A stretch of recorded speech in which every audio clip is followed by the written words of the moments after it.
Welcome back to 2022 Superlights Round 5 at the Baku City Circuit. An incredible qualifying session we had with Singh and Lalu absolutely neck and neck basically on the front row.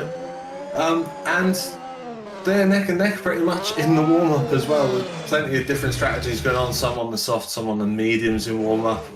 You know, Caitlin, you've done a bit of racing. What do you do in the warm-up? Do you even warm up? We see some people staying in the garage. What do you do in these 10 minutes?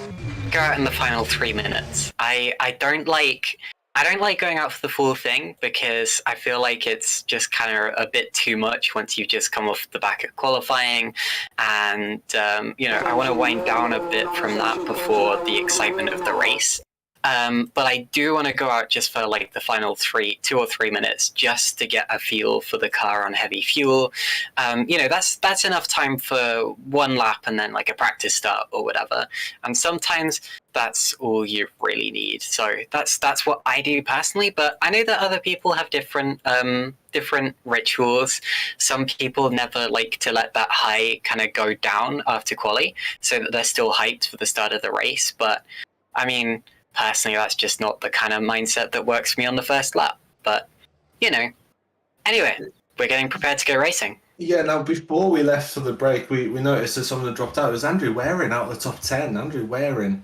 Yeah, he's still not back, is he? Yeah, he's still not back. Hopefully he'll join quickly, because it was a great qualifying performance for someone who hasn't been in the series all season. But we are starting to form the grid up now, and it's interesting to see. Obviously that helps someone like George Sutton, who automatically goes into the top 10 but didn't qualify in the top 10 originally, therefore gets a free choice of tyres as we go on the formation lap. So let's take you through The grid then, as we've already mentioned, Sandeep Singh with a fantastic pole lap, but less than 300ths of a second faster than second place Manyika Lalu. Jan Grankvist in P3 alongside Lewis Bickers. The two blue cars, different teams, so Super Enduro and Road Blue Racing. Shimon Frelich, points leader, P5, ahead of Hygo Poom with a fantastic qualifying, and Giuseppe Saracino himself putting in a really good performance. Luke Maguire on the opposite strategy in qualifying. Pascal Pollins, P9 in the second Road to Formula Racing car alongside George Sutton, who we just said has moved a place up. Fabian Sherchik looked fast as well. Alongside Chris Butcher, also on the alternate strategy, Mark Veit, P13, Oliver Perichian, P14 in the second Super Enduro, David Vasserman, P15, and Luke Mitchell, P16. Dylan Platt already won a race this season, but only P17. Alongside teammate Bryn Evans, Patrick Rojak, P19, and Francesco Leone in the Ghost Speed, P20. Mateusz Kozłowski, P21, Mark Eisinger, P22, Ben Willis in the second drag car, P23, alongside Christian Pascal, who didn't actually get out that much in qualifying, and only P24 in the second HG Esports Blue Bolt car. So Caitlin, what are you expecting for the race? A few different strategies going on. Who are you putting your money on? Oh, who am I putting my money on is a completely different thing. I haven't really thought about that yet because there are so many drivers who could take it. Right now I'm feeling good about Jan Grankvist. He's really, really impressed me recently. And this year he's been a little up and down, didn't have the greatest first race of the season, but since then he's been phenomenal. And of course here, qualifying doesn't matter so much because you can definitely overtake, especially once DRS becomes effective. I think it could be anyone from that lead pack. But yeah, I'm feeling good about Jan. Sandeep Singh as well. Obviously, he has the advantage of going off pole, and we know that he is extremely good. Luke Maguire too. What a qualifying from him. I'm still very, very impressed. Like, I know 8th place doesn't sound like that much, but on the medium tire, I mean, Tom Stevens was just telling us he's expecting a two-stop strategy. But with Maguire starting on the mediums, what he's doing there is allowing himself the flexibility of seeing what his opponents do and not having to rush to cover them off immediately. You know, he can make his mind up as the race goes along, and it may just be the best tire to be on right now anyway. Absolutely, it'll be interesting to see the spread through field, whether anyone goes for the hard tyres down towards the back of the field. We had a bit of a messy start in Azerbaijan last season. In fact, we had two messy starts. We had a bit of a restart. So fingers crossed we can all get away cleanly tonight. Sandeep Singh on pole, poised to get his Road to Formula Racing to the first corner in the lead. Lights are all on, rev yourself up. Superlights Baku is going. It's a good start from Sandeep Singh, who immediately covers the inside towards Lalu, but now he's swamped both sides and Lalu goes down the inside, bit of contact in the wall, goes Singh round as well as Grankvist. Disaster up, it's a big crash. There we go. Yep. Unfortunately, a bit predictable. Lalu down the inside, forcing that one into Singh. Singh and Grankvist got together, and all of a sudden, it's Lewis Bickers out in the lead ahead of Lalu, who looks to have escaped without damage. Poom third, Frelich fourth, Polenz from P10 to P5, missing all the chaos. Saracino up into P6, Maguire P7, but disaster for pole sitter Sandeep Singh and Jan Grankvist, who was second in the championship. Caitlin. Ironically, it was the two drivers I highlighted on that opening lap, Grankvist and Singh, who got together and started that all. Christian Pascal's missing a wing, Maxi Geisinger's missing a wing, so are David Wasserman, Patrick Rojak, Mateusz Kozłowski, Dylan Platt's missing both of his, Bryn Evans missing both of his. Singh and Grankvist are out of the race despite qualifying right up near the front, and that means that Bickers and Lalu are now the top two. Hygo Poom's come through to third, but what a chaotic and quite disappointing opening lap for a lot of drivers there. Yeah, you could sort of see it coming. As soon as Lalu went down the inside, he was coming at it from no sort of angle. So let's see what happens after the race with that one. It'd probably be deemed a racing incident with it being at the start. But Bickers then can stretch out in the lead. Let's see what sort of straight line speed Lalu's got with his setup. But interesting to see he got away without any damage. Someone absolutely poleaxed Grankvist and Singh. So it would be interesting to see how many of those guys with the wings missing will be able to continue. But that has spread the field out a little bit. Already 7 seconds down towards P13, for example. But 1 second come the top three. Bickers, Lalu, Pum across the line. Then Frelick, Polen, Saracino, Maguire, Sutton, Butcher and Sherchik, the top 10. Maguire, Sutton, Butcher. In fact, Maguire all the way down now on the medium tyres. So let's see what the top 6 can do on the softer rubber. And there was another couple of wings going flying there. I think that's just remnants of the first lap. Still a couple of wings on the outside that haven't been taken off yet. Bickers and Lalu still nose to tail as pretty much the back third of the grid peels into the pits. There were 2 cars upside down there, several more of them flying through the air. And yeah, you never like to see that at the start, but here at Baku, it is very, very common, I'm afraid. Especially, I mean, in sim racing, it's very difficult to judge where your opponents are because not everyone has, you know, triple monitor kind of, or VR style surround screen. Some people are literally just relying on one screen or hoping that they don't have too many blind spots from their screen setup, and yeah, it's difficult.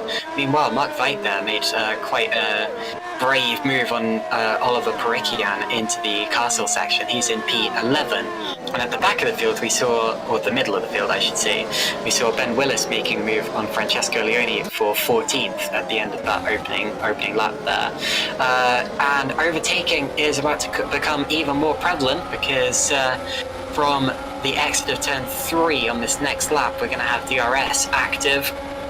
And in the FS1 race the other day, we saw kind of groups of cars breaking away and doing DRS slipstreamy style.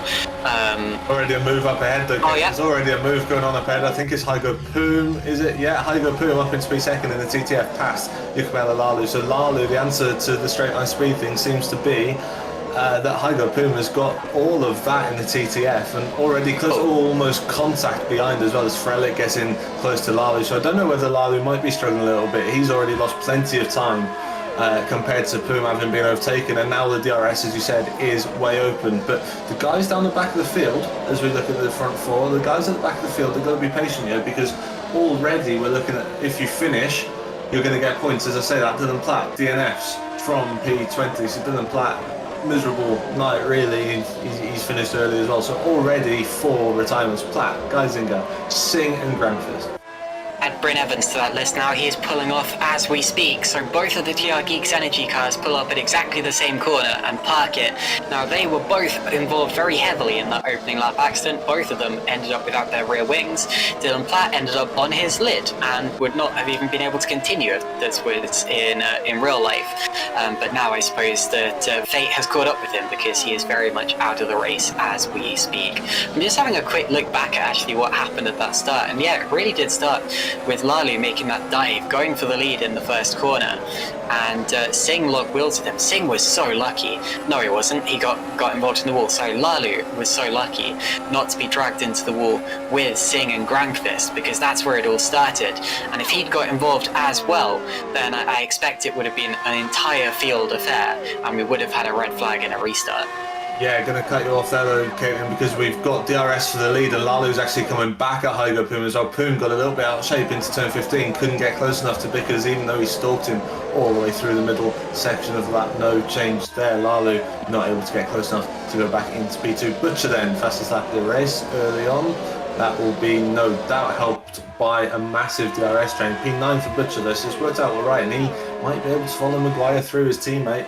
On that alternate strategy. John Sutton doing a good job, as well as we got a bit of contact at the back. That's Polen's being overtaken by Saracino, and look at Maguire stalking both of these two as they go side by side through turns 3 and turns 4, managing to keep it out the wall. Both of them good move from Saracino into the top 5. And Maguire's following them through. This is exactly what he needs to be doing at this point in the race, sticking with the cars ahead of him.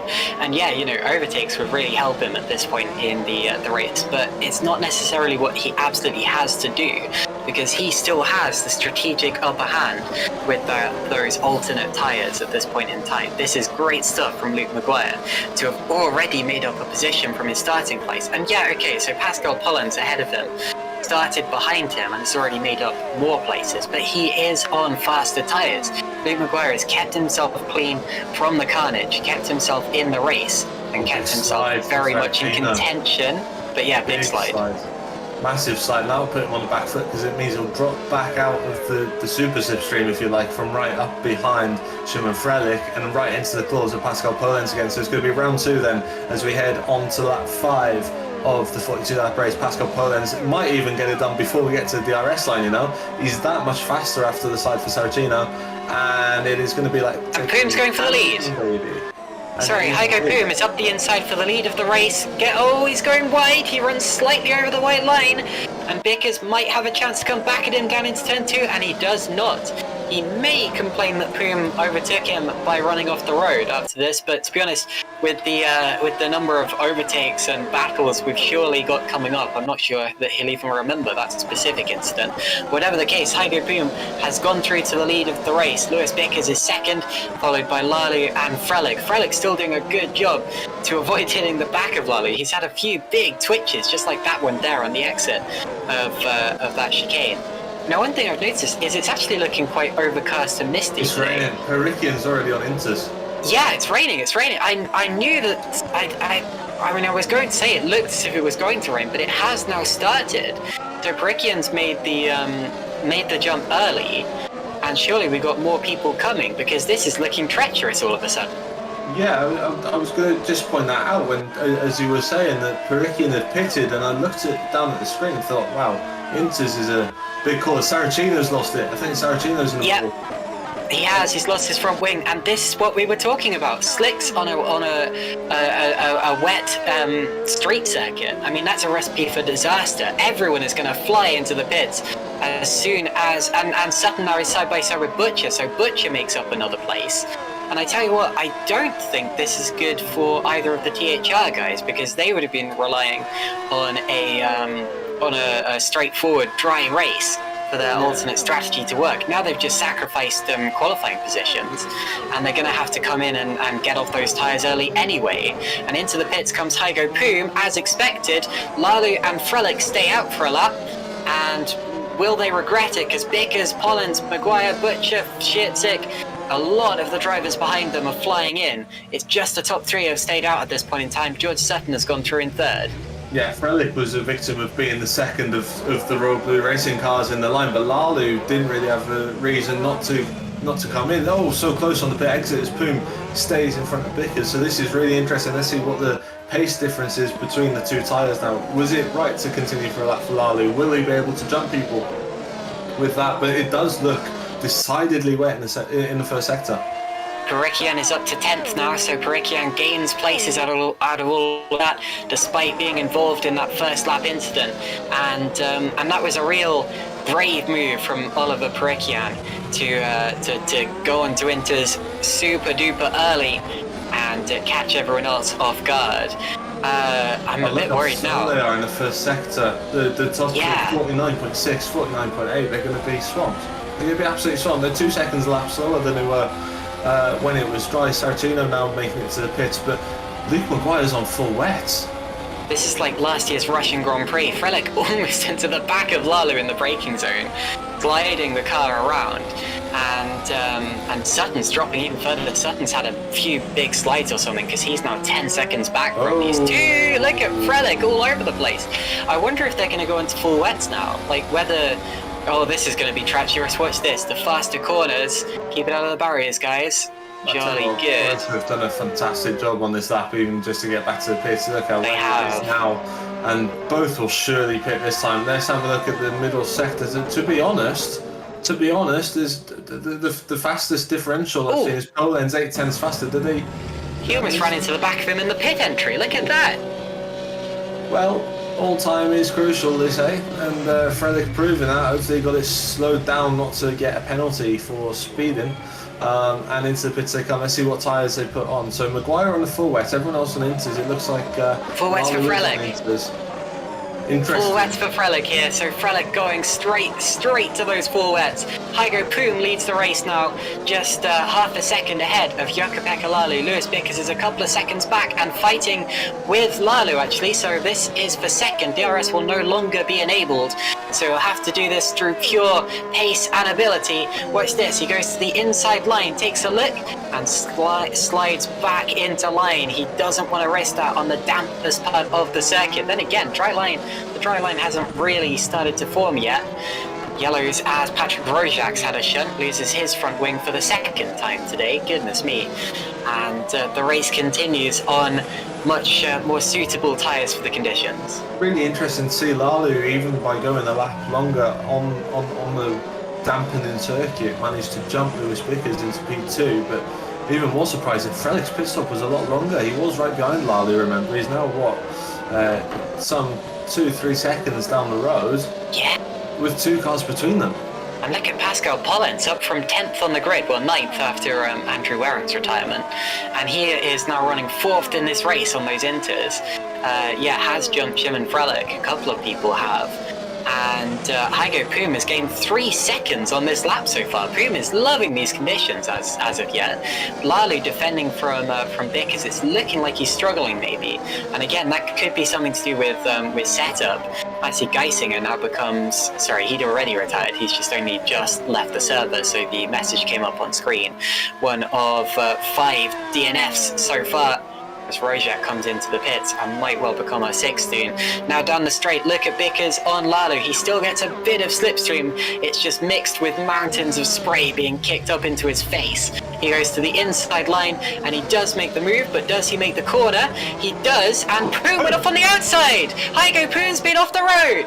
Poom's off, so that's a shocker because he was way out in front. Let's see if he can recover and get those places back. He's got the speed for it clearly, but that's a disaster for Hygo Poom, as you say. Bickers into the lead and Lalu struggling compared to those around him in these conditions. Polen's really looking racy as well, up in P3 and all over the back of Lalu now. So this is a chance for Bickers. He was leading earlier on after the mess at the first corner. Now this is a chance for him to stretch, but he goes wide. So all of them really struggling a little bit, getting the nose of the car turned in these conditions. Maybe a bit too much downforce again. Bickers slides on forward, and that will give Lalu plenty of encouragement on his way through. Let's just take you through the top 10 in lap 8 now that all of the pit stops have sorted themselves out in the changing conditions. It's Bickers from Lalu, Polen's, Poom, who just ran off the road from a comfortable lead. Then Sherchik up into P5, we missed that one. Fabian Sherchik into P5 ahead of Frelick, who's on the wet tyres, and those wet tyres don't look like they are responding as well as the inters at the moment, because both Frelick and Maguire in P8 are some 2 seconds lap slower. Chris Butcher P7 splitting those two. Oliver Perikian, as you mentioned, Caitlin, was in the first corner melee but is in P9, and Mark Fate in the second. Blackwood racing in P10. Luke Mitchell P11, Francesco Leone P12, George Sutton P13, and then a big gap back to David Vasserman, who's part of the group of 5 cars at the back who have had a few incidents and have been in the pits a few more times. Frelick really struggling, Butcher up into P6. So those wet tyres are not the right ones. Yep, Giuseppe Saracino just had a shunt at the caster section as well. He is now also out of the race, so 18 cars remaining from the 24 that started. Here's Pascal Pollens catching on the Akapeka Lalu. Imagine if he got up to second here. He's going to try it. Meanwhile, Poom's into the pits again, sorry. So Poom's struggling, and Lalu with a big slide. I think Poom's probably flat spotted his tyres to heck with that one. He got on the white line on corner entry. I had a quick look at it, and didn't seem to do anything massively out of the ordinary, but he has now gone into the full wet tyre, so believes that is what's going to matter. And if that is the case, then that's going to play straight back into the hands of Shimon Frelick. But there's a little bit of time before that starts to be the case. Fabian Schitzik, I'm wondering whether he has been on a wet setup since the start of this meeting, because remember, he was really struggling for straight line speed in quali and started a long way back outside of the top 10 for that, as Bickers there doesn't get a good run out of turn 6. Lalu was all over him there as Bickers climbed all over the curbs in turn. He's gone. And now Lalu takes the lead. Yeah, Bickers going wide at turn 7. He's struggling with the front end of that Royal Blue, so clearly something amiss with the setup at the moment in these conditions, because he struggled for the last 2 laps getting that front end turned in. So Lalu then back into the lead, believe it or not. Polen's afforded a bit of a break as well, up into P2 from 10th or 9th on the grid. 9th on the grid after Waring dropped out, of course. So Lalu trying to keep it out of the bank, but Polen's looks like the form runner here. Polen's looks like he's got the speed. That gap created by the buffer from Bicker's mistake and Lalu's sideways rallycross style through turn 16. That will give Polenz a chance to reel back in. Up 7 positions, we believe. Sherchik and Butcher exactly the same. But interesting, it's reminded me a bit of the Austrian round of the Superlights last year, Super League Lights as it was then, where the wets were the comfortable tyre, but the inters were the faster. And look at the straight line speed difference that Pascal Polenz has got. He's going to shy out of a move at the moment. Maybe discretion, the best part of valour. And Lalu just about keeps it out of the wall in P1. Look how much Bickers and Sherchik was sliding out of turn 1 as well. So obviously horrible conditions. The Inters are the faster tyre, but I think if I was out there, I'd be on the wets for safety, you know. Brief spin from Francesco Leone. He continues as Luke Mitchell comes into the pits, and here's Sherchik for third up the inside of Bickers, and Bickers once again has to give way. So Sherchik and Bickers slides wide once again. So through goes Chris Butcher now. Butcher up to 4th. Sherchik and Polenz have been my drivers of the race so far. They didn't qualify too well, but they have been carving through the field and doing so well in these conditions. Oh! Sherchik round. Such a shame, just as you were talking about, Caitlin. Fabian Sherchik goes round. He's managed to keep out. No. Just about keeps it out with his teammate. And the number 30 car continues and comes on just in front of Oliver Perikian. So continues no damage, which is good news, and just about keeping it out of the way of everyone else, Fabian Sherchik. Such a shame, though, from the top 3. That's put, though, of all people, Chris Butcher in a THR into P3 behind Pascal Polenz. Now a gap though between the top 2. Polenz right behind Jukka-Pekka Lalu once more, and will surely be looking down the inside, but it looks like he's just waiting for Lalu to make a mistake. Oh, another one in the wall. That was Bickers again. So Bickers struggling so much at the moment, and surely maybe might be thinking about letting his teammate through here on the wet tyres. Bickers cannot get that car turned in. The wet tyres are suddenly coming into play. I tell you what, it's saying it's only 20% rain on the server right now, but if this is 20% rain, I'd hate to see 100%. The track is shiny. You can see the reflections of the buildings and grandstands around the place. Now Bickers is either going to come into the pits or just let his teammate go by, and he does the latter. So through goes Shimon Frelich and Butcher, and Lalu's in, so Butcher goes through to 2nd now, Frelich up to 3rd. And yes, that'll be for the full wets as well as expected. There's 4 seconds gap now between Polenz and Butcher for the lead of the race. That is the gap. Also, Mark Veit recently passed Oliver Perikian. That was just before Sherchik's incident, and that was actually coming out of the final corners, so towards the straight. It is Shimon Frelich riding on board with him. You see the spray being kicked up. Not too much of it. It's more kind of greasy than flat out wet right now, but the full wet tyres, definitely the right ones to be on.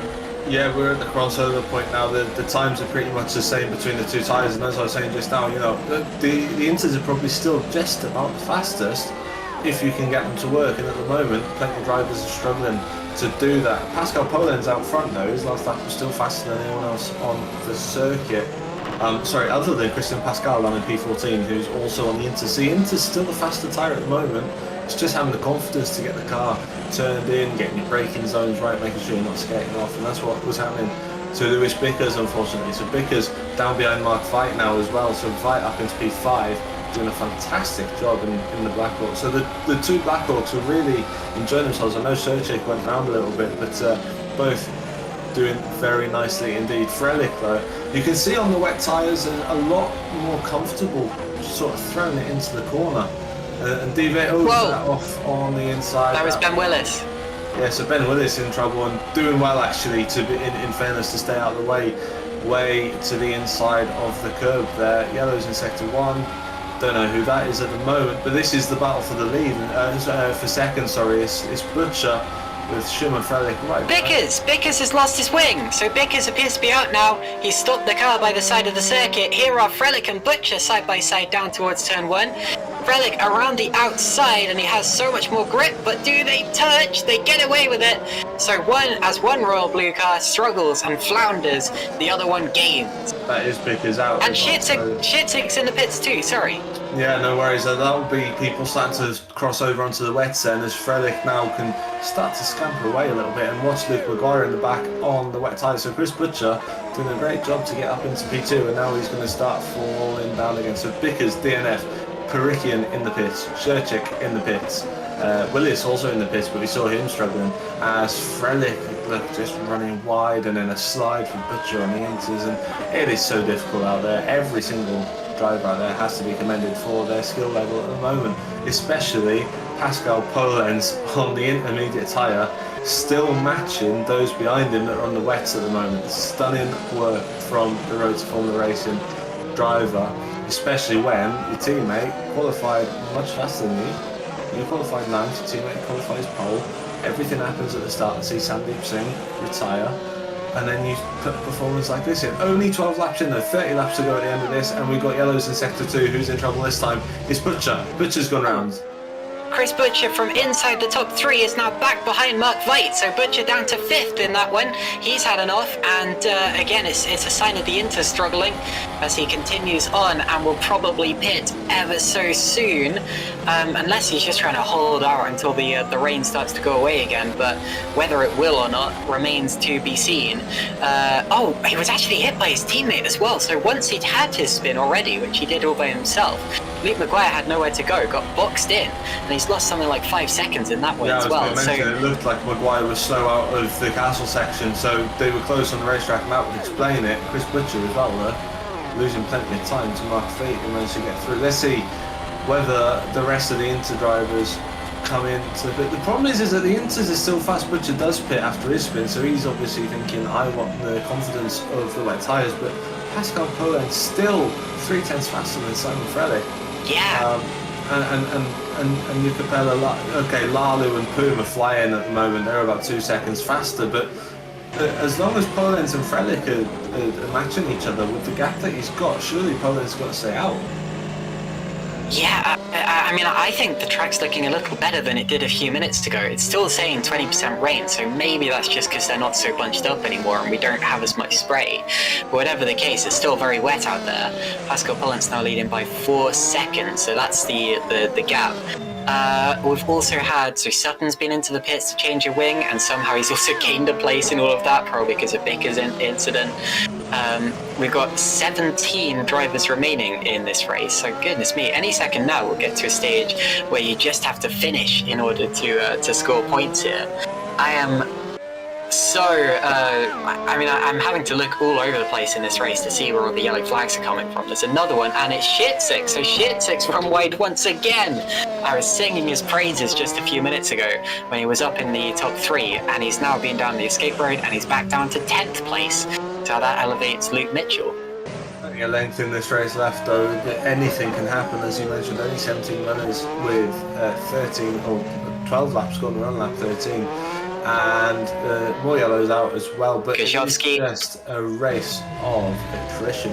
As you said, if you finish, you'll probably get points. And Mitchell's off. Mitchell's off. Mitchell from way inside the top 10. Luke Mitchell in the drive racing, but he's managed to keep on going and without damage by the looks of it as well. So luckily, just a bit of a moment, nothing too serious can carry on. That puts Sherchik back into P9 for Blackhawk. Here's Frelich though, still trying to close down to Pascal Polenz, and now look, here we go, Polenz 2 seconds slower as Luke Maguire pits. So Maguire coming in now, and a little, I mean, he's coming in on the full wets, isn't he? So does he feel that it's time to go to Inters, or are those full wets just shot? Probably the latter by the looks of things. So there are still some strategic pit stops at this point in the race, despite the all of the chaos going on with the weather. Mark Veit has also been in behind him, so that puts, so Lalu's now in the top 3. He's running 3rd once again, with Poom back up to 4th. And then, of course, the 2 THR guys right there. Yeah, so the brief yellow flag you saw just a few seconds ago, Gajowski had a little rotation, and Mitchell's incident was very similar to what I did in the Try a couple of years ago in the Academy series, just a full reverse 360 at turn 7 to try to rejoin the circuit, and he continues on his way in 10th place, which elevates Fabian Schitzik again. Still some drivers on the Inters out there though. Pascal Polenz has been the star of these conditions so far. He's still out there. Fabian Schitzik, of course, still out there, but struggling. It really seems that there's Yeah, I mean, that's it. So there's only one driver who's actually managed to make those inters work, and that's our leader, Pascal Pollens. Yeah, he's losing a lot of time now, but he's got to stay out. With the way that this race is going, everyone's going to have to pit. We've seen that Maguire's already had to pit. Now, that might be because he went onto the wets before it was full wet conditions, which would make sense. He would have burnt the tyre up a little bit more than those around him. But Pollens has got to sort of get as close to the next pit window as he possibly can with these intermediate fuel to have any chance that Lalu and Poom, who he's fighting with, within 20 seconds of him now. So he's just got to plod on. He's going to lose time. He's got to take that on the chin. But people like Frelick, like Lalu, like Poom, they're all going to have to pit again anyway, at least once. So, you know, how much hay can you make in this strategy with these inters, and to hoping that the track conditions get a little bit better, because he'll be on the right tyres if that does happen. Indeed so. Okay, so Pollens leads by 3 seconds from Frelick. He's not really losing that much time. The last few laps have been very consistent for both of them. And actually it shows you just how quick these cars are, that even with these horrible conditions and the full wet tyres, they are still just as fast as the Formula Sprint 2 cars that we had a week ago. But anyway, it's just come right the way down there, so Pollens lost a second in that first sector. Maybe it is now starting to change, and the rain percentage is dropping. It's gone down to 19% for the first time, so keep your eye on that. It may be preparing to stop raining, potentially. The problem is that he's got Lalu at the moment is absolutely flying. Within 10 seconds now, Lalu's about 2-3 seconds, almost 4 seconds lap faster on the lap before Luke Mitchell pits from P11, I believe. Yes, he does. Yeah, so Luke Mitchell in the pits again. Only just came into the pits 3 laps ago after his little moment. But he comes back out in P11. So there's quite a wide spread now through the field from P6, 7 down, where people have had their different strategies. But at the moment, it's Pascal Pollens P1 and Simon Frelick P2 that are doing all the chasing, but Frelick's gone wide there on those wets. You mentioned that the rain was starting to abate a little bit. Let's see how much that plays into the hands of Pascal Pollens, or Fabian Ševčík as well, who's also stuck with it. Frelick looking down the left, that looks like a line going into the pit lane to me. Yes, indeed. So into the pits comes Szymon Frelick from second place in this race. And is he now preparing to go onto inters, or are his wet tyres just shot? Wet tyres don't tend to last as long as their respective dry weather tyres. So we'll have to see. He stops in his box and does not change over. So Szymon Frelick is going to stay on those full wet tyres. They've been working well for him. Luke Maguire, meanwhile, has stayed out as Hygo Poom comes in. So Poom in from 5th. That puts Chris Butcher up into P5 now, and despite the fact THR have had a bit of a turbulent time, they once again have both of their cars into the top 5 in this race, showing you just what a well-oiled team they actually are. Poom recovers, he rejoins the race in P8, so just behind Oliver Perekian, and Ševčík's now in, and at last, because he's been struggling on those tyres for a long time. More yellows, Kozlovski's had another spin. I'm afraid he's probably been around more than any other driver out there so far today. And now Francesco Leone is up into P9, despite the fact that he's had a few spins as well. Yeah, there's not many people who haven't, to be completely honest, in these conditions, but it's really interesting to see Ševčík onto the full wet end, so he's waited until lap 16 to make that switch to the full wet. And to be completely honest with you, now that we're seeing some of the your Pooms and your Frelicks pitting, if I was Pollens, I'd think about pitting now. I'd make that jump, I'd cover those off. You're going to lose a position to Lalu, but stay in front of Frelick. There's a bit of argy-bargy going down the bottom. I think Perekian's been around, and that's allowed Hygo Poom up through. There's also some debris. Oh, it's Maguire. Maguire's rear wing is off. Oh, look, Maguire's off. Disastrous then for THR. Lee Maguire, who has won 2 races, he's at DNF. He didn't turn up in Bahrain, and 4th in the championship. He was only 12 points off Szymon Frelick coming into the race, and he's going to do well to get back to the pitch with that. He's got drivers coming up behind him. I hope that they're careful. Luke Maguire, that's a disaster really, isn't it, for the THR man. Luke Maguire gets out of the way though nicely, and that's Poom up into P6, and that'll be Perekian and Leone through in no time at all as well. props to Luke for waiting, because a lot of people, when they find themselves facing backwards in the castle section, which is what happened to Luke, would just panic and try to, drive back down the track to find that escape road. And if he'd done that, he would undoubtedly have taken out his teammate Chris Butcher. But he waited, and he actually waited for several more cars to go through as well. He was probably watching his position bar at the bottom of the screen to work out where other drivers were, and didn't end up causing an incident as he rejoined the race. That was very good driving from Luke Maguire, despite the fact he has shunted and lost both wings from his car, so he is going to be in the pits for a while, and he's going to lose quite a few positions. I'm amazed with that damage, though, that he managed to get back to the pits with that. Yeah. I was expecting him to be in the wall for a sweeper, so props to Luke Maguire. He'll still come out in the top 10 probably. So plenty of points still on offer. There you go, down into 10 actually, yeah, down into P11. There's Wasserman, Mitchell, Sherchik go through into P12 now, so probably go in front of Kristen Pascal. Plenty of points still on offer, so continue he will. But again, plenty of points lost as well, especially when Frelick is still up there. And in P3 more yellows out in Sector 1. What a surprise really at this point, is so difficult out there. So only one driver still on the Inters is Pascal Polenz, and he's still... Oh, sorry, Wasserman just lost it. Wasserman's lost his front wing now. Yeah, it's really a race to attrition, really struggling. Wasserman though should be able to get back to the pits and make up for that. There you go, in behind Sherchik. There, so I mean that's struggling on the wet tyres that early into, so it just shows how good the job Polenz is doing. But that gap is down to less than 5 seconds up at the front now, so Polenz really hanging on. Who's that? Gajowski again. Wowzers, yeah. No, sorry, it was Patrick Rojak.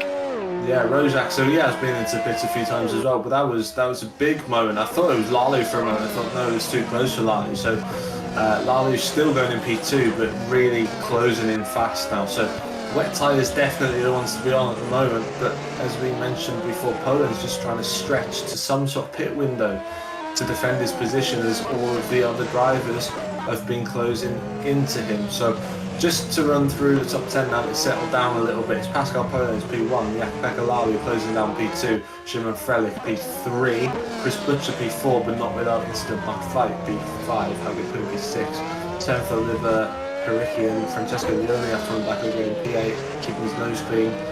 Mitchell P9, he's had a few moments as well. And Fabian Sherchik P10, Black Hawk Racing. After a spin of his own, he was up in the top 3 at one point. David Wasserman would definitely have been in the top 10 had he not had that incident just a few minutes ago. He'd only just made it in and then had his little shunt, which has got to feel bad. I should apologise to Matthias Kozowski, actually. That was a little rude of me to be like, oh, he's shunted again, when clearly it wasn't him in the end. George Sutton, meanwhile, has shunted again. He's lost his front wing for about the second or third time in this race. And I know I'm sounding quite critical of these drivers, but these are very difficult conditions to be street racing in, remember. This isn't like a standard purpose-built race circuit where you've got all of the runoff you can dream of. This is a recipe for pure carnage, I'm afraid to say. You have walls on either side just looming, and Francesco Leone has found one, has he? Well, he's been wide, and he's lost a place to Mitchell, and he's going to lose a place to... And Pollens! Oh no! No, he's finally getting it done. He was so slow, it didn't look like he locked up. That's how difficult these conditions are. It looked like he was pulling off to retire with a brake issue or an engine issue. He's managed to get it going again. It was a really odd incident. He just couldn't get it sewed up. And Polenz, out of P1, goes behind Lalu and behind Szymon Frelick. So that is just how the tyres have given up in these conditions. You imagine with that sort of incident. Manages to keep it out the wall, though no damage. He'll be able to get back to the pits. And the field is so strung out, still a good result on offer. But Jakub Lalu now looking absolutely perfect out in front. With a near 7-second lead, albeit on much older tyres than Szymon Frelick. Pascal was barely touching the pedal inputs through there. He was clearly out of control for a long time. It almost looked like aquaplaning, as Luke Mitchell has just been repassed by Fabian Schiertig there. So Schiertig back up into 8th position now. Here is Pollens, and he does seem to be struggling now. He'd done such a good job on this stint, and don't write him off yet. We're not. Oh my goodness, we're not even half the way through yet. This race, as Mitchell and Schiertig want to again. Look at that. That is exactly what I feared would happen as soon as I saw that shot. He's got too aggressive with the throttle, and he was on the damp patch and around the car went. So Mitchell's in the wall again. Not the first time we've said that today either. And yeah, I mean, to be honest, it was coming for Pollens. He is one of the only drivers who up until that point hadn't had any kind of incident. And I think he was just on borrowed time by that point. Now it's all going to be about who has the fewest accidents in this race that wins it. Yeah, potentially he's titanium one is very, very shaky there.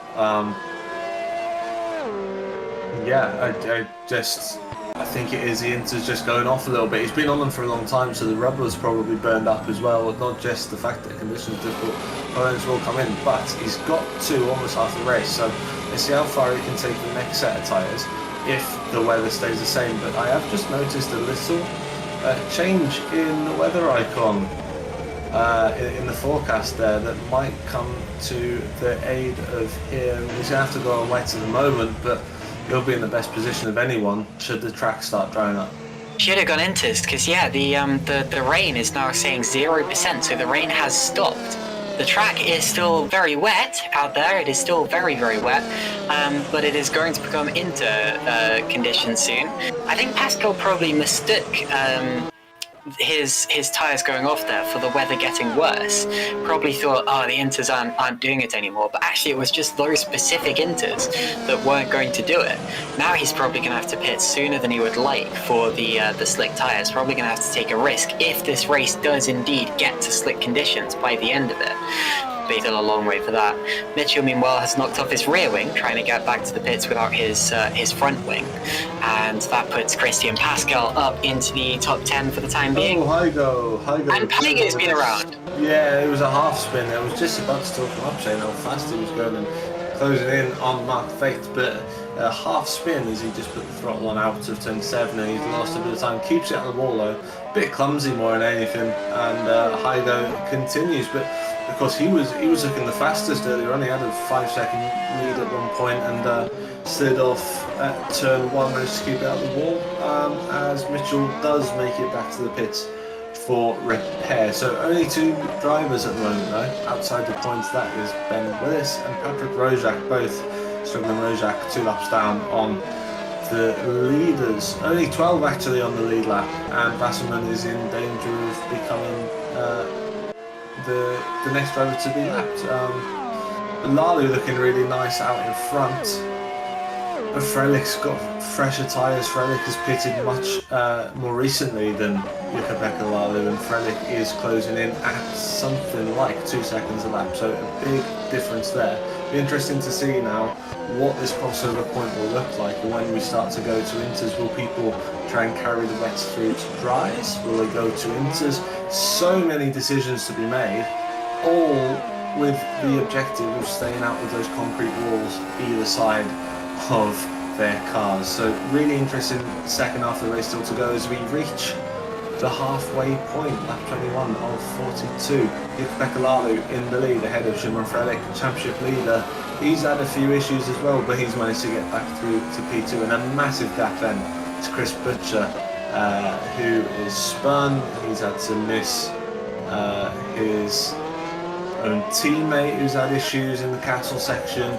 No problem for him though, P3, but under huge pressure from Mark Fate, who hasn't long pitted for wet tyres, having switched from intermediate, and is all over the THR through the castle section. Let's see what the Black Hawk can do. So one Black Hawk was in the top 3, spun out of the top 5, he's down in P8 at the moment. That is Fabian Schiertig. How can his teammate do in chasing the THR of Chris Butcher? More yellow flags. Let me quickly check on that. Ben Willis has just run straight on at turn 1, and he rejoins the circuit now as we speak. And Perikian's lost his front wing from 7, so Perikian's now has... Fate's caught up with him, I guess. He's been into the wall on the outside. Oh, that's similar to what Luke Mitchell did earlier, except Mitchell was able to 360 the car and avoid the barriers. Perikian just slid straight into it. There is a dry line forming through the castle section now, and outside of that groove, it's going to be ridiculously slippery, but there is a groove there, and that's going to become more and more important. More yellow flags briefly. Oh, Maguire again! So Maguire once again loses his wing. This time it's his front that comes off. Last time it was his front and rear. And it says something about this race that he was still running in 9th position despite having to replace both wings. Mug Fight has lost a place to Hygo Poom. So Poom now up into 4th place. Wow. He's facing Butcher, so Vite must have made a mistake trying to make a move on Butcher. Yeah, got out of the groove and slid it into a half spin. Yeah, because we saw them through turn 1 and everything was okay, so it must have been into turn 2. So Mark Fight then, the second Black Hawk to make a mistake in the top 5, but keeps it going, no damage done. Rightly saying Maguire, and to be honest, THR's race, I know Butcher's up in P3, but it all came undone when it started raining, and their alternate strategy that they deliberately missed out on qualifying position for got taken away from them. It did, but it's still coming fairly good for Butcher at this point in time. Maguire, on the other hand, is not going to be feeling great about this, but he's got to continue, because if you finish this race, chances are you're going to score points. There are going to be drivers who have had more accidents than you, despite the fact you've had quite a few. So Maguire stops again, goes on to Inters. That's the right call for this point in the race, sorry. And also Ben Willis comes in behind him, sands his front wing. Shimon Frelick now within a 1.5, and Lalu is in the pits, so Jukka-Pekka Lalu does come in. Oh, and hits the pit wall! Jukka-Pekka Lalu shows that not just the racetrack is treacherous at this point in time, he's shunted on the way into the pits! No, that's not like Jukka-Pekka at all. Always the model of consistency in whatever GPVWC league he's racing in, whether it be standing in the Super League or whether it's his full-time in Superlights. Real interesting error for him to make, really. We don't see it very often. Yeah. I think Inters are the way to go at the moment. And I was just about to say as well, Christian Pascal started last. He's up into the top 10 as well, showing how important it is to keep everything in tight. Who's that? That's Butcher into the pits as well. So Butcher into the pits. So that is Frelick in P1, Poom and Vite move up into 2 and 3, Poland's P4. And then so Butcher's made the jump as well. So those Inters are definitely wants to be on. Let's see what they can do then. Lalu having to repair the damage, he's losing so much time, it's bleeding away from him in the pit lane. And all of a sudden Chris Butcher's got to be laughing again. He pitted from what, P3? That was before he passed Lalu in the pits. He's going to be looking at P2 and plenty of speed underneath him with intermediate tyres on. And the tragic thing about that one is the rain has not even contributed to the accident that Lally just had. He simply misjudged the width of his car and drove straight into the pit wall. That is embarrassing. Yeah, but that's what pressure does to you, isn't it? You know, you see the pressure of seeing Shimon Frelick, championship leader, closing down on you with fresher tyres, knowing on your more worn tyres that you need to get into the pits to sort it out, and you know, just that lack of concentration, maybe, you know, a little bit like we saw Poland's, just going a little bit too deep in these conditions. And yeah, it's cost Lalu big time. He's down in P9, he might even lose out to... no, he's fine. So he'll stay P9, but all the way down in P9, and that is some 1.5 minutes off the lead now. Frelick just going across the start-finish line. That's brutally costly for him. Frelick, though, all over the back of Luke Maguire, would you believe? Oh, Maguire actually just unlapped himself, so Maguire got himself back onto the lead lap down that straight. Frelick let him go because, of course, they're not racing each other at this point in time. Maguire's had way too many accidents to be in contention for the win at this point in time. But at least he's got himself back onto the lead lap. He's still in 12th position, and he will probably catch Christian Pascal in the next few laps. So it's still very much not over for Luke. Any other day, having to pit twice for damage repairs would be game over. Really, you'd be 22nd or lower. But today, there's not going to be that many cars even finishing the race. So. Yeah, and you can imagine Shimon as Luke's gone past him on the straight. He's seen these, probably two. He wouldn't have seen the two on the other side, but two round black things with green flashes on them, thinking, I might want some of them the next time I come round. Because he's in the lead at the moment. If he can jump onto his inters and get out ahead of Chris Butcher, he should have the gap to, considering Butcher was some 15 seconds down before pit stop. Those intermediate tyres look like I want to be on. Certainly a groove being displayed now as we've gone around the lap with him on the onboard, and Frelick surely wanting to pit for inters on this lap, unless he just rides it out. He had a big gap. Does he ride it out? It's a big risk to take.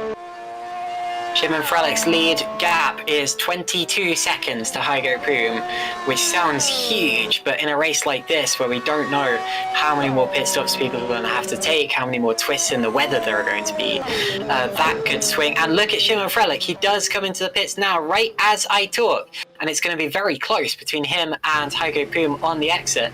He avoids the pit wall, and that of course will put him ahead of Jukka-Pekka Lalu, because Lalu would have had to have stopped for an extra amount of time to repair the damage that he picked up on the way in. He stops in his box now. Important not to overshoot it in these conditions. You can lock up the brakes and go straight on. Goes on to the inters, which, like I said, are the best tyres to be on. And Poom also comes in, so Pascal Pollens now will challenge for the lead. This is on the pit exit. Shimon Frelick has a 2-second gap. So Frelick leads from Pollens, and then Chris Butcher about 10 seconds back. Poom will stop in his box and will drop back to maybe 5th or 6th. Yeah, so this is interesting seeing how everyone is staggered through the strategy. It makes sense for Pollens to stay out because he was so late switching. And he was always late as it was. Lalu trying to make his fight back. He's going Leone at the moment. So Leone in the go speed just ahead of him, and Lalu needs to make that move stick quickly so he can continue his advancement. Veit in the pits and will be exiting just now P6, so plenty of gap to break in there. Indeed, yeah, Poom would have been 5th or 6th, but of course Mark Veit came in behind him as well. So Veit's teammate Fabian Schiertzig now splits the two cars. Here is Jukka-Pekka Lalu getting back past Francesco Leone. No surprise there, Lalu has consistently been one of the fastest cars, and Leone comes into the pits, but yeah, one of the fastest cars since the rain started. Look at the dry line, it is visible now in all sectors of the course. There will be a groove forming. That's the grippiest section of the circuit, and anywhere off that line will just feel like a skating rink. And in many ways it actually makes it more dangerous than if the track is completely wet, because when the track's completely wet you at least know what to expect. In these conditions it feels okay until you dip a wheel slightly wide, or you go slightly too far to the inside or whatever as you go into a braking zone, and the car can snap away or lock up, or it can just slither. That's what it does, it slithers. Yeah, and that's what makes it so difficult, as you rightly said. So Frelick now just enterprising his way forward on these intermediate tyres. Plenty of gap down to Pascal Pollens, who does pit now. And that makes sense, really. I think he would have bled too much time. So the gaps are so big, he'll come out, what, P4 behind Poom? So Frelick comes out to a 10-11 second lead now. Oh, Slicks for Pascal Pollens on the medium tyres. Go on, Pascal. We love to see a bit of a risk, and Pascal Pollens thinking that, do you know what, this track's going to dry up sooner than it's going to stay wet. And he's in P4. That's a massive risk from the top 4 for Pascal Pollens, but there is a dry-ish line as long as he can keep it on the dry-ish line. Now, the good thing is he's in a bit of a world of his own at the moment, and he doesn't need to make any moves, he doesn't need to defend. So if he can stay in that groove, and he's got the pace to stay in that groove, Pollens could be skyrocketing back into top 3 with that sort of pace advantage. That's massive. What a gamble. I tell you what, Wasserman also on the medium tyres down in P12. Watching Pascal like a hawk here as he comes through the opening section of the course. This is so tense. And I mean, you're right. He does just need to stick to that line, and if he does, then he can, continue on in this race perfectly fine. Two cars have just gone off at turn one. George Sutton is one of them. He's been all the way round. There was another red car involved, who I fear may have been Yokapeka Lalu, but he continues on his way okay. It is so sketchy watching slick tyres on this track through the castle section. I sort of had hands over my eyes a bit, and look how sketchy this is as well. He's even dangling the wheel across the wet on the inside, so plenty of confidence for Pascal Pollens. He's actually done a beautiful job, but what we can't tell at the moment through the first sector, because of the pit lane time of course, is what sort of speed he's doing. And actually the speed's pretty much on par with the guys on the intermediate, so I think we're in the sort of crossover now. I think we'll see people starting to pit, because it's a tidy enough lap straight out of the pits to have the confidence to go level with the guys in front of you on these tyres through the middle sector. I think we're ready. It's just how brave people are and how confident they are. There's big enough gaps for them to take their intermediates maybe a bit further until they're absolutely positive, but be really interesting to watch this lap now with Pascal Pollens while there's no battles going on the track, and just see how much faster these slick tyres can be over the course of the lap. This is the most spread out GPVWC race I think I've ever seen. If you were watching this trackside and you haven't been paying close attention, you would not have a clue who was leading this race at this point in time, or even who was on what lap. Shimon Frelick is indeed leading this race by 10 seconds over Chris Butcher. Pascal Pollens has taken a huge gamble, but his outlap was pretty solid actually. It was very safe. But that's what he needs to be at this point in time, because the track will continue to dry unless it starts raining again. That's always the issue. Oh, he's got off the wet patch a little. Saves it, keeps it out of the barriers. If he'd done it a bit earlier in the corner, he may not have done. But yeah, good driving from Pascal to keep it under control.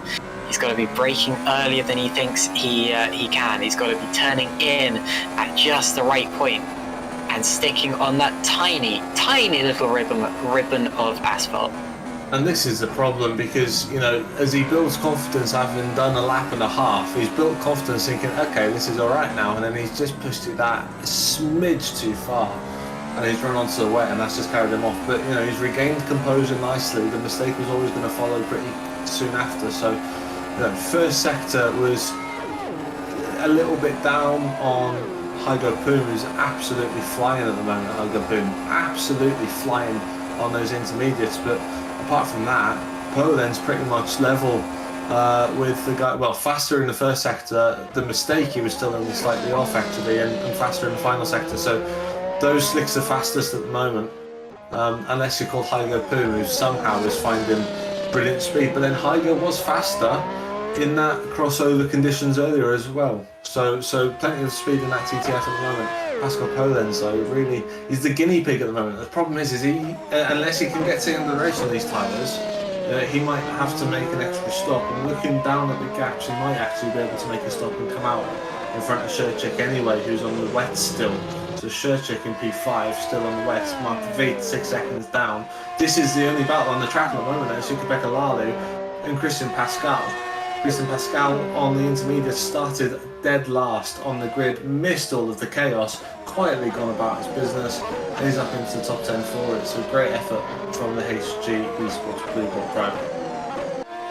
Indeed, running in P9, now on the back of Yokapeka Lalu, who was expected to be a little quicker at this point in the race, although he did have a little off a few laps ago, and hasn't quite been able to pick the speed back up again since that happened. The gap for the lead now coming out to about 13 seconds briefly. It goes down to 12 seconds once again. But yeah, Frelick running away with it. But then again, Hygo Poom was running away with it earlier and then went straight on at turn 1. Pascal Pollens was leading. Probably still has the most laps led of anyone in this race, and he went straight on at turn 1. So you've got to keep your concentration and not get complacent here. Now, another yellow. The field is so spread out. The yellow was for someone who I think had made a mistake in turn 7, to be fair. and just there you go, real wing. Oh, Gajovski. It's Gajovski. Yeah, so both Hyperions have struggled really and had wings flying left, right and centre. It's a shame for them, but they're still going and there's still points available for both drivers. But when the field is spread out and with the mistakes in the pit stops and etc., I think we'll see an accordion effect again. I think we'll see the faster drivers converging on the slower drivers from qualifying pace as the track starts drying. So you know, the gaps are big at the moment, but I think there'll be some convergences. Sherchik now, obviously the wet tyres aren't the right ones here. Sherchik on to slick tyres, you would imagine. Absolutely. As Sherchik has now come into the pit from 7th in this race, and he comes out on slick, so he goes for the mediums as well. And as we see yet more yellow flags, probably for Gajovski trying to get back to the pits without a rear wing. Never an easy feat in conditions like this. But anyway, Leone also appears to be recovering from a little off. David Wasserman goes through to P11 and Leone pits himself. There's a lot of debris on pit entry, so I wonder whether so Rojak also lost his front wing on the way into the pits as well. Oh, and the Hyperion cars are going to have to stack because they both crashed at the same time. That, I'm afraid, just sums up their day. It does indeed, but like we said, still plenty of time left for things to happen. There's still points on the table for both drivers. Still only 17 drivers in the running as Hagapoo goes into turn 1 in P3. He's still miles faster than anyone else on the intermediate tyres. Hagapoo, really strong performance in the TTF, qualified well, made a mistake at the first, but really stunning work from Hagapoo in the TTF car. P3, he's only 2.8 off the back of Chris Butcher, and you know, I think that's going to be the exciting battle to look for at the end of this race. So keep your eyes on that fight. Yeah, it is coming down quite a lot there between Butcher and Poom for second position. Still 12 laps to go till the end of the race though, so we don't know what the conditions are going to look like by that point. Who else is going to have stopped for damage repairs or whatever. A lot is still going to happen in that time. Not could still happen, but is going to, as we've seen in this race so far. Pascal appears to be dropping back a little from Lalu, and actually Lalu comes into the pits now, so he doesn't have to worry about that anymore. And this time keeps it out of the pit wall as well. That was another. I mean, the tragic thing about that is Lalu probably would have been leading the race quite comfortably at several different points in this race had he not made minor misjudgments, but you know, it all very much adds up. And he's now coming out of the pits in 10th, 11th position because Wasserman goes through on those slick tyres, and Lalu himself is now also on slick tyres, and Frelich pits from the lead. So Shimon Frelich comes in. Remember, Inters currently, he will probably join the others on slicks right now. But what kind of slicks? Will he be trying to go to the end on Inters, and can he manage it in these still pretty greasy conditions? And Butcher and Puma also in, so the top three all stop together, and Pascal Pollens will retake the lead of the race. He will indeed. Now let's see what life he's got left in those tyres, whether he can get to the end of the race, because if he can, he is in A1 position. Frelich and out the pits. And now he's got to do all of that exploring that Pollens did, getting back from the wet tyres to slick tyres. It's a different style of driving, different downforce that you get, different mechanical grip. So really important lap or two for Frelich, Butcher, Poon and the rest that are switching. Veit still P5, Perikian 6, Pascal 7, Luke McGuire 8, all on the intermediate tyres. Leone on the softs. Fascinating from Francesco Leone there. That means one of two things. Either he thinks it's going to rain again, or he thinks the softs can make it to the end. Now, in FS1, the sprint race, some people did go the full distance on soft tyres, and I think that was like 16 laps. So, I mean, it's doable, but not if you have too many slides or whatever. And Pascal, Perikian and Maguire also now pit at the same time, so we're very quickly getting into a stage where there are not many drivers out there still on Inters. Mark Veit is the top driver still on Inters, but aside from him, everyone appears to have made the jump. Big slide for Simon Frelich. That's put him under pressure. It's only from a back marker, but it's still a presence of a car that you don't need in these conditions. So a bit of a slide into turn 15, and that will put the Hyperion behind him, right on his back down the straight. And obviously, it's just a distraction that you don't need when you're in these conditions on the tyres you are. So Frelick losing time. Polenz can eke that out, but can Polenz get to the end of the race? That's a massive question. Right, 10 laps to go now. 10 laps of the Baku City Street Circuit, which has proven to be an absolute monster today. Remember, we're going to be doing this all again in 2 days' time, and it's going to be an even longer race. That will be with the GPVWC Super League, and you can catch that same place, same time, 7:30 on the, or 7:30 if you're in the UK, on the GPVWC channel. Kozhevsky has just lost his front wing again. I'm afraid he's probably going to be getting quite used to that by this point in the race. Both of the Hyperion cars are, I mean, as you say, he's still in 15th position. We'll probably lose that now to Ben Willis, but yeah, not a day for giving up. The gap for the lead, 5 seconds at this point in time, with just 10 laps remaining, and Mugfight's been in the pits. Yeah, so he's the last to switch from the Inters to 6. So positives are he's got a lap or two more life in his tyres, which means he can push a little bit more towards the end. The negatives is that he was losing a bit of time, and look how treacherous it is on that wet line coming out of the pits, and he's going to sweep to the right hand side, back onto the dry line, and then hopefully get those tyres in some sort of window. Pascal, I think, has lost a bit of time. There he is, yeah, so Pascal losing a bit of time. That is Perikian into P9, and Pascal is on the soft tyres, and yeah, not working too well for him there. And look who's behind now, Luke Maguire, trying to get back into top 10 after his trials and tribulations. Wouldn't it be amazing if Luke Maguire was to get a top 10 after all he's been through so far today? Yeah, Perikian and Pascal were wheel to wheel down the straight. It's been a while since I've seen some proper wheel to wheel racing in this meeting, rather than drivers spinning off or going through while others are in the pits. So that was quite welcome there down into turn 1, with Oliver getting the better of Christian this time into the right-hander of turn 7, and now the left-hander of turn 8. Up through the castle section they go. Luke Maguire catching the whole way. He's gonna be on their tail here. It's fair to say that Oliver there is just lacking the pace a little bit of Christian Pascal through the mid-sector, but it's interesting to see that they seem to fan out then on the straight. Maybe he's got a bit of a different setup compared to the two behind, but it was definitely the roadblock there. Kozhevsky has managed to reach the pits, but it puts Ben Willis back into the points paying positions in P15. Still 17 drivers going here, but up in front of Luke Maguire. Luke Maguire actually struggling to keep up with the two out of turn 16. It's going to be a move, you'd think, from Christian Pascal on Oliver Perikian, and indeed he does go to the outside very early on down the straight. He's going to be forced to the outside by Perikian, both trying to stay on that drier line, and Perikian hits him off on the wet line. It was completely predictable really in these conditions. As soon as both drivers had wheels on the wet line, and that leaves Christian Pascal, who'd done such a great job to come from the back of the field. It just puts Pascal into the wall with no rear wing. I see what Perikian's got damage-wise. Don't think it's too bad. Pascal really struggling. Such a shame.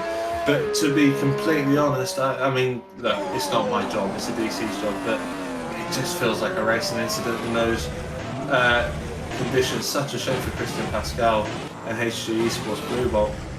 But you just feel both of them maybe needed to read the conditions a little bit better there, Caleb. Yeah, I definitely know who I blame for that one, but I'm not going to say it because, like you say, it is not our job to say it, and I've only seen it once. Tez Kozhevsky's just had another brief spin there, down in 16th place, although maybe about to get up into the points if Pascal spends enough time in the pit lane with this one. If he gets back to the pit lane without damage, because he was almost straight. Well, we're at the stage in the race. We actually haven't had a retirement since lap 10. You know, touching metaphorical wood, I guess. But yeah, it's because by this point everyone has put in so much effort just to get this far, and so much kind of concentration, that even if they do have accidents, as someone just does as I talk, I think that may have been Pascal again trying to get it back to the pits. Oh, he's lost a wheel now. Surely this is Christian Pascal retiring from the race. But yeah, like I was saying, everyone's invested so much into this one that no one wants to give up, no matter how badly damaged the car is. Primo's just passed him there. He's still going. Pascal's still trundling along by the side of the road on 3 wheels. Poom, by the way, Tiger Poom's right up behind Chris Butcher here for P3. Yeah. So Poom is absolutely flying. Fastest man on the racetrack at the moment, into the 144. So we're pretty much now around the ballpark of the times at the start of the race. But he has got a massive toe. We saw this at the start of the race. Tiger Poom, immense speed in the TTF. Let's see if he can stop it. He's down the inside on the wet. And there's the slide. You can see it coming. Exactly the same as the moment before. Butcher runs wide for it, and Poom, to his respect, lets Butcher back through. It's really good to see that sort of sportsmanship. To be honest, not really Poom's fault. It's just the conditions, and I think both drivers there just using a bit of common sense to sort out between each other. Sporting there from Hygo gives the position back, and yeah, I mean it was his mistake. He's not enjoying that corner so far today. But you can see that he wasn't absolutely bounding in. It wasn't like he missed his braking. It was just it's an ice skating rink. So anyone who's got the speed, as we've seen the last two, we've seen someone trying to make a move down the inside, someone trying to make a move down the outside, and both have ended in contact. It's just you can't get the anchors down in these conditions. We're going to see another one is Lalu on Wasserman, and really you need to get this move done as early as possible so you can cut back across. Let's see if Lalu can do that, and he can, and that's why you'll see this move done. Probably Wasserman sticks in behind, and Lalu able to get the braking done on the dry part of the circuit. That's how you need to do it. You have to be incredible out of turn 15 and 16. This is fantastic stuff. Butcher and Poom are about to go into the straight once again, so let's see if Poom can repeat the feat that we just saw him attempt. He'll be slipstreaming his way all the way down. I want to look up quickly what Pascal Pollins's best GPVWC result actually has been, because I can guarantee it's nowhere near this. He was on the podium in Australia, finished 3rd on that day, but I think that is the best that he's actually done. Chris Butcher staying ahead of Hygo Poom down into turn 1. They stay to get back to the pits incredibly, and out of the oh my goodness, the pits is Prix as well. So good effort from both of them to get back to the pits. Points still very much on offer. So back to the front now. 6 laps to go in this one, so about 6.5 is Poland still from Frelick, and Poland's just managing that gap on them. Let's see if those tyres go off. We know he was on them a little bit earlier than Frelick. So Poland's Frelick, Butcher and Poom is the battle on track that we are watching right now. Poom stalking the THR, but just cannot get his way past in these conditions. Serchik, to be fair, after a few spins, back into P5 ahead of his teammate Mark Fight. Pekka Lalu crashed in the pit lane when leading, and he's in P7, Luke Maguire P8. And it's raining once again. The rain has started up again, as Josh Downard has pointed out in the YouTube chat. But you are absolutely right, and Poom's had a slide! Poom slides it around, and that car who went through was not a car fighting him for position, as Pascal now does DNF, and no surprises there, I'm afraid to say. So he becomes another retirement. 16 cars remaining now. Perikian and Sutton have made the jump to Inters again, so Perikian might see that reap the rewards. Luke Maguire's in the pits as well. Poland surely he's going to pit, and he doesn't. Poland's in the lead then, staying out 7 seconds the gap. Is that a wise move? Frelick will pit surely, he's pulling to the left. Anyone else going to pit? Yeah, everyone behind Frelick pitting. But they are back markers. And now we've got a very similar situation to what we had on lap 4 or 5 of the race, where the rain is starting to come down, everyone's on slicks, and they're just deciding, do I pit now? Do I risk staying out for another lap? Why would you?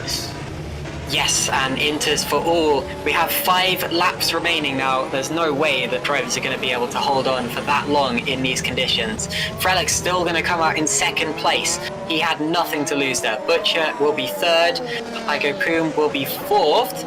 Now the gap for Pollens is 29 seconds. If he can keep that to about that on this time around, he will be able to stop and then still come out in the lead, which is the best case scenario for him and literally all that he can hope for at this point in time. He had a 7-second gap before Frelik pitted. Now, it was only about a second off the previous lap time through sector 1, so not too bad. Let's see what he can do through the middle sector. It's all the technical section, so if he can just keep the car straight here, he's got a chance.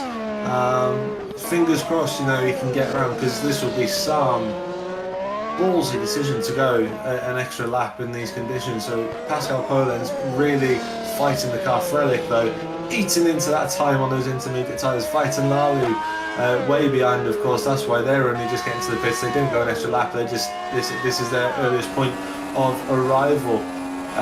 Serchik managed to pit. Everyone then, other than Pascal Pollens at the moment, and Pollens is on the left hand side. He will pit. Can he get it stopped? Can he avoid the wall?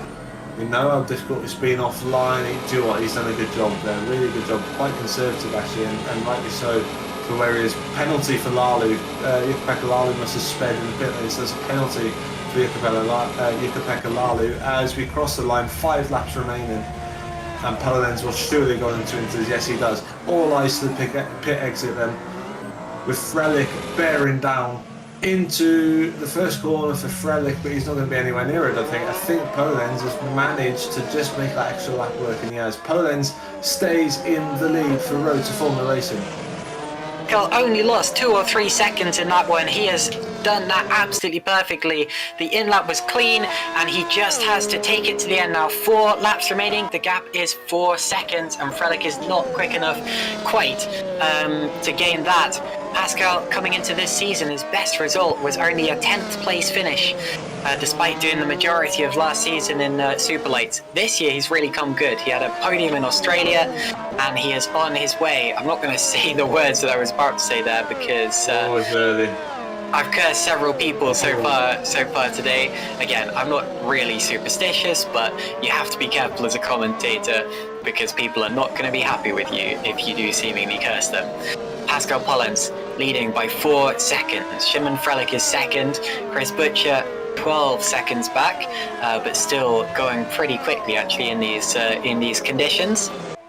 And I've been super impressed by all of these drivers in the top 5 who are continuing on despite the danger, despite the difficulty. Here is Lalu, who potentially, he does have a penalty. He comes in to serve it now. Look at Maguire, what a slingshot that is. He followed Lalu down into the pit. An incredible slingshot. Look at that. Maguire, 6 pit stops. Some of those have been for heavy damage repairs, and he's in 6th place. Yeah, but that move in general, he managed to take 2 at the same time. Okay, Lalu was coming into the pits, but the slingshot was incredible. The speed he had to get around 5 and still get the move done halfway down the straight. Incredible work up into P6, and you're right with the pit stops. I think the lowest amount is 5 stops, and that's for most of the top guys. So it's going to be a 5-stop win if the weather stays like this, but it's still looking treacherous for Maguire. Turn 1! He rejoins just in time, but there's now less than a second between the leaders. Goodness me, this could not have set us up for a more exciting finish. Pascal Pollens had it in the bag, and he slightly overshot it just as he did earlier on in this race. And Szymon Frelik is now right on his tail. We've got yellows in front of them as well in this sector, so see, yeah, there you go. Whoa! So did want to miss that. Big drama there for Pollens. Second time he's gone down. Oh, it was Perikian. It was Perikian again. He spun there before in this race. He's still in 10th place. But yeah, and now Shitsik's about to line up Igo Poom. Oh! Szymon Frelik, our championship leader, does a full 360 and rejoins, still in 2nd position. And suddenly, I mean, that's a get out of jail free card there for Pascal Pollens. Yeah, exactly. So it's anything you can do, I can do better than from Szymon Frelik, and the championship leader. Crucially, keeping it out the wall, but this is just how much they are pushing in these conditions. You know, it's coming down to crunch time, less than 5 laps to go, 4 laps to go, 3.5 now even, and yeah, the win was all there for Frelich. A bit of encouragement from Polenz is a mistake, and now it just takes all the pressure off Polenz again. And all of a sudden, Chris Butcher is within 10 seconds of the lead, but under massive pressure from what's happened to Butcher, because Poom's just gone through. Has Butcher got no front wing? Yeah, Butcher's lost his front wing, so the THR was looking as if he was closing in for the leading group, and he's made a mistake. No front wing for Chris Butcher, and Hygo Poom all of a sudden back into the top 3. So all of the top 3 going onto this lap have made dramatic mistakes. Here is Shimon Frelich. He's back on the tail of Polenz. And Polenz is pinning! He's lost his front wing again! It was out at turn 15. It was out at turn 15. I saw debris on the road. And it was Polenz, who's clearly lost the front wing. So these could be full wet conditions, you know. He lost it in a straight line. Polenz lost control on the throttle out of turn 15. There was a little bit of debris. He was actually trying to avoid it, I think. And the car just looped around on him. That was absolutely crazy. It could be full wet, you know. He's going to go back on the inters, but they're struggling so much. It could be full wet tyre conditions, and they're just trying to hang on the best they can in the last few laps. So, Poom then up into P2, Butcher's having to pit. He'll get back out in front of Serchik, I think. So it should be Frelich, Poom, Polenz, Butcher, Serchik and then Maguire, Veit, Lalu after making his pit lane penalty ahead of Wasserman and Perikian despite his spin. Leone's into the pits as well. So let's see what Leone's going to do. She made it back. It's going to be close between him and Shirtik on the pit exit. Shirtik gets 4th. Actually, it's ironic because Shirtik's incident earlier on that cost him a podium position was very similar to what happened to Frelich on the last lap. Can you believe Frelich just had a spin, but he's still in the lead by 9 seconds now is the gap. Perikian's just been off again. He's now lost his front wing. Goodness me. And Butcher's on the wet tyres. I think these wet tyres are ones to be on, but he has a bit of a side as well. This is so difficult. It's so intriguing seeing these drivers, we know how good they are, just sliding around. And you know, these wet tyres, I'd be on the full wet if I could. Luke Mitchell pitting, he's onto the full wet. George Sutton onto the full wet as well. They've got nothing to lose. They're down in P12, P13, a lap and 2 laps down.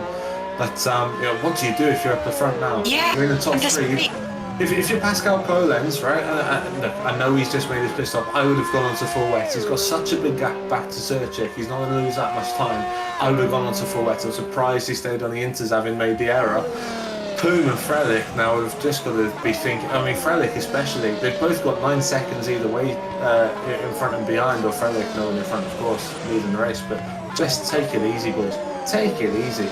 Frelich, you know, he's yo-yoed out of the lead and into the lead and down in a few spins, half spins, out in the lead again. Poom's been exactly the same. I mean, Poom looked like the form driver early on, and then Polenz did. And every single one of them have made errors in such difficult conditions. And we've been treated really to, if not an exciting race in terms of gaps and overtakes, just one of drama and intrigue. 2 laps left. That's all we've got. Despite the fact Perikian lost his nose and it was turn 2 that claimed it, he's probably still going to be okay because Leone and Mitchell had to pit at the end of the last lap as well. So he's probably still going to keep 10th position. Wasserman's going to have a car across his nose there. One of the Iberian cars spun right in front of him. He's kept his front wing though. And that was Mateusz Gazowski, who's still in 15th position, and made contact with him. And right now, you can't say that anyone's on for any position because you just simply don't know. Polenz is still 3rd. He's come out in 3rd position in this race. Yeah, exactly. It's completely. I mean, the only word for it is bonkers. Frelich looked as if he was going straight on then and managed to get it all connected. Veit though, right behind Luke Maguire. Mark Veit looks like the driver on form at the moment. He's all over the back of the THR at the moment. And remember, these guys have still got 2 laps to go. Effectively, they're what, 80 seconds off the lead. So Frelich's going to come around and start the final lap in the moment, but these guys have got 2 laps left. There's plenty of legs left in this battle. So Plenty still can happen. Intermediate tyres, it looks full wet now. It looks wetter than it was when we were on full wet earlier, to be completely honest with you. And there's Frelick having a bit of a moment into turn 1, so just showing how difficult it is. As we start the final lap, the race leader has a big slide into turn 1. Now let's see what he's like in turn 2 and what confidence he's got. Look how slowly going. He's got 7 seconds to play with. He's got to slow it down. Szymon Frelick on the last lap of the race, heading for what would be his elusive first win of the season. But he's got to keep it under control. The car was all over the place. He is so close to these barriers. Szymon Frelick has had 2 podiums so far this year. He's been doing super duper well in the other categories in his GPVWC career as well, but still no win at this level.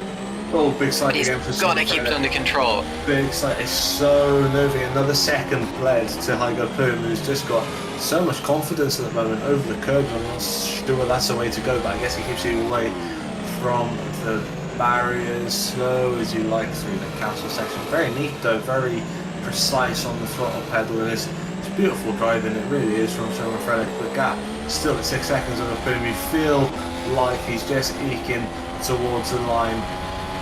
Now just 2 real corners to go.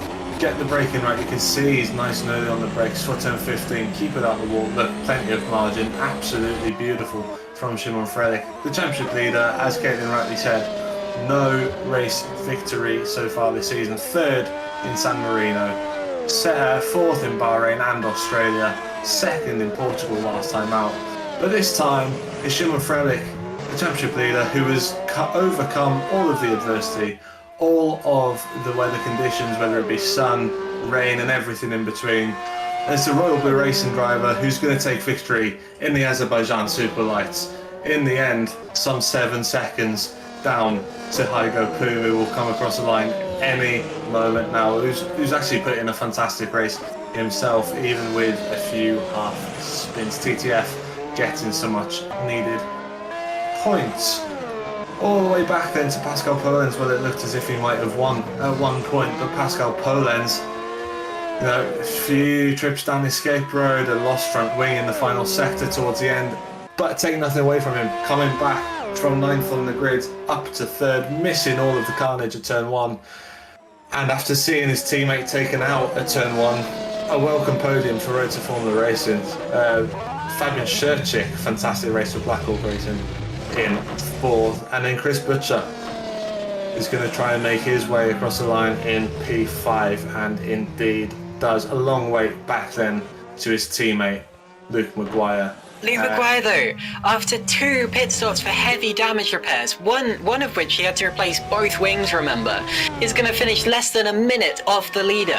That is an unbelievable drive from Luke. And yeah, okay, he made the mistakes, but he's still going to get the points for 6th position here. Great drive from Luke Maguire after all of it. And it wasn't really his, no, he's just over a minute off the leader still. He's a minute and 16 behind. But even so, he was on the lead lap at the end of all of that. And he would not have believed that. He will not believe that. And it's good enough to go P2 in the championship as well, with Bickers, Granfist and Bickers both retiring. Maguire was P4, only 12 off the lead. Obviously the gap to Frelick has grown, but up to P2 for Luke Maguire. So yeah, as we said all the way through the race, it was about patience and carrying on, and these rewards start to feed. Then in P7, Jukka-Pekka Lalu crashes in the pit lane penalties. It didn't matter. P8 for the Jukka-Pekka Lalu. David Fasserman P9 for Modauto Concepts after a tricky race for him, and Oliver Perikian, despite everything that happened to him in the Super Venturi, still managed to get a top 10. So there is a top 10 there. Frelick, Poom, Polenz, Scherchik, Butcher P5, Maguire P6, Mark Fate P7 as they do the donuts in the background, Jukka-Pekka Lalu P8, David Fasserman P9, Oliver Perikian P10. P11, Francesco Leone, and a quiet race for him as well, actually, to be fair, in P11. Luke Mitchell P12, George Sutton P13, Ben Willis P14, and Patrick Rojak, despite everything, ending P15. The only other finisher, Mateusz Gajowski in the second Hyperion Esports, Christian Pascal, Lewis Bickers, Giuseppe Saracino, Dylan Platt, Bryn Evans, Maxi Geisinger all retiring, as did Sandeep Singh and Jan Grankvist, 1st and 3rd on the grid. now going for second in the championship, both out of turn 1 after contact with Yuka Lalu, ended their race in the barriers and some midfield melee. Unbelievable stuff. Is anyone going to have a voice left for the interviews? What a race! Probably one of the most spread out races I've ever seen in GPVWC, from the front to the back and kind of all the way through. But that doesn't tell the whole story whatsoever. In fact, the lead gap of 7 seconds in the end, that does not tell any story. There you see the calendar. Next time it's Monaco. Imagine if it rains there. Yeah, nice and sensible race next time. Not going to be chaotic at all, but I cannot wait to see Monaco back on the GPVWC schedule. I don't know about you, Caleb. Yeah, I mean, wow, I don't know what to think after today. I bet this was the longest Superlights race we've had, actually. I don't know the exact statistics on that, but I'm pretty sure this would have been. It was an hour and 21 and a half minutes in total, which is, that's getting up to Super League length. But anyway, people are now coming into the interview room. I'm surprised they have any kind of energy for that, but let's talk to them, I guess. Yeah, definitely. Let's get the race winner in, shall we? Shimon Frelich. Shimon, congratulations. What a crazy race to end up winning that and extending the Championship League. Just talk us through what it was like in the car. Hello.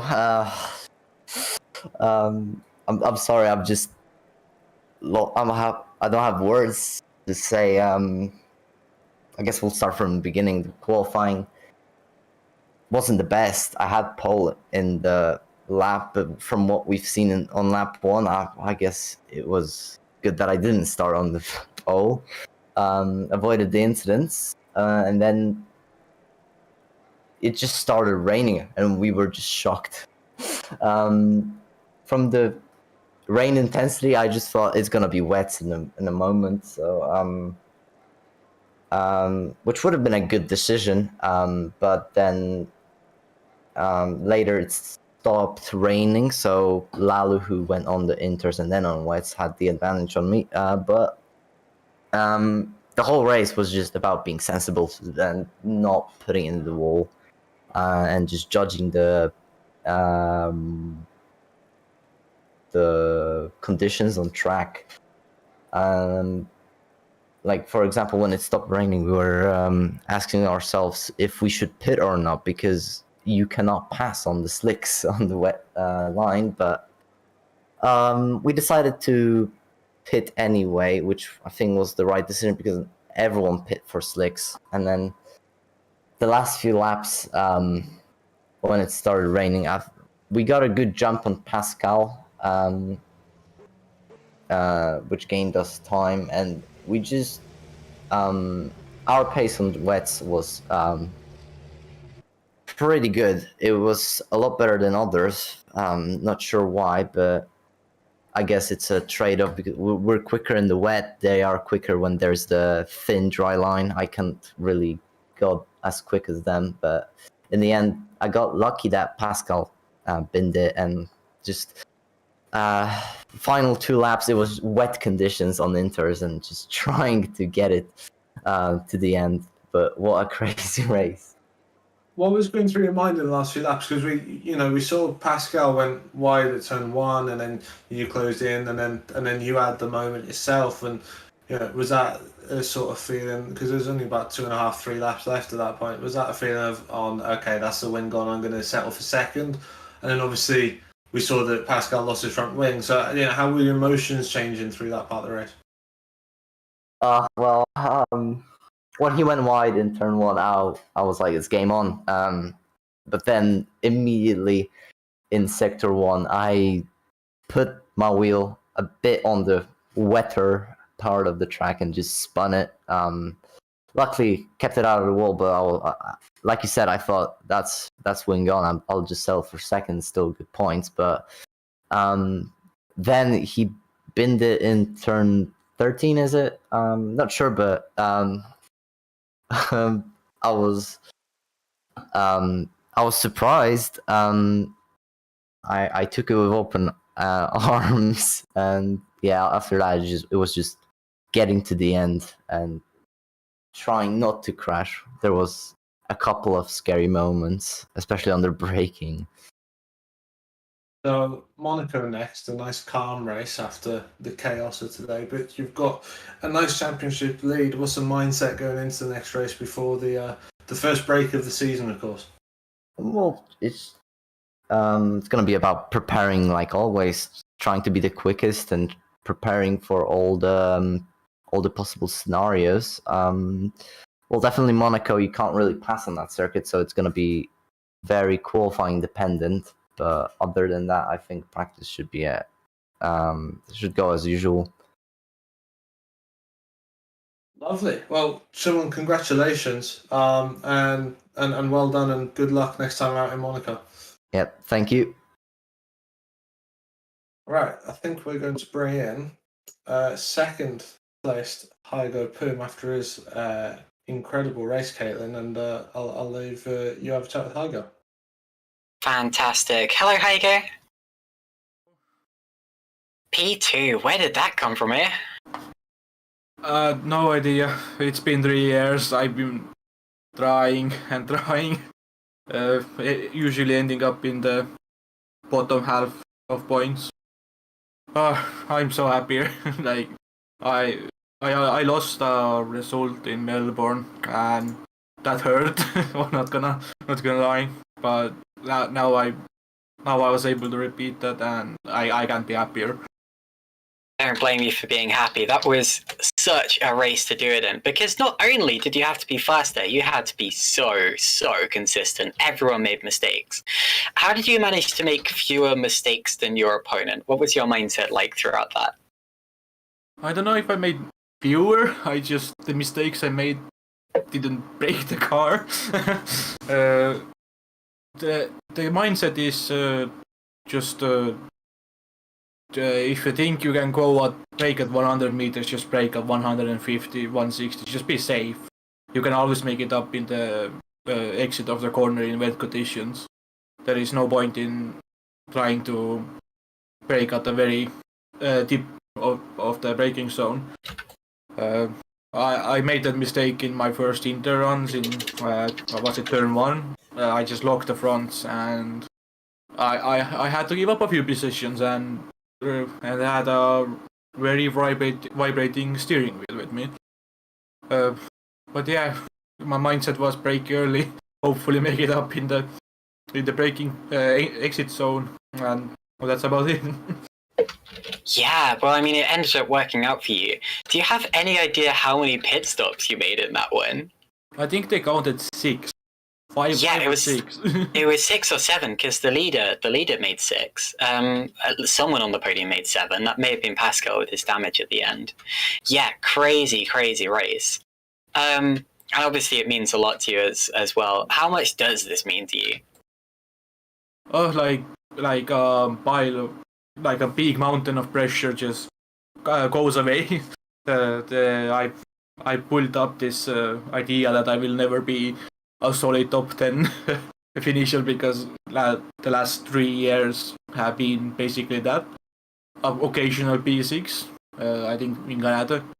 So being up there actually in the fight for 2 races now, it's a lot of just self-made pressure gone. So yeah, it means a lot, very much. Well, for your sake, long may it continue. Congratulations, Hygo, and yeah, fantastic P2. Yeah, thank you. Fantastic stuff. Thank you, Hygo, and I will hand straight back over to Ewan. Yeah, it's. I think we'll wrap up there then with no Pascal Polens to interview. Caitlin, thank you so much for coming and co-commentating. It was an absolute pleasure. And what a race it was. Incredible 42 lap. I was going to say sprint, but it was more of a marathon, wasn't it, in the rain, where Simon Frelich ended up taking the victory and extending his championship lead on the night where motorsport lost a legend, Tony Brooks, rest in peace. We say goodbye from the Azerbaijan Superlights.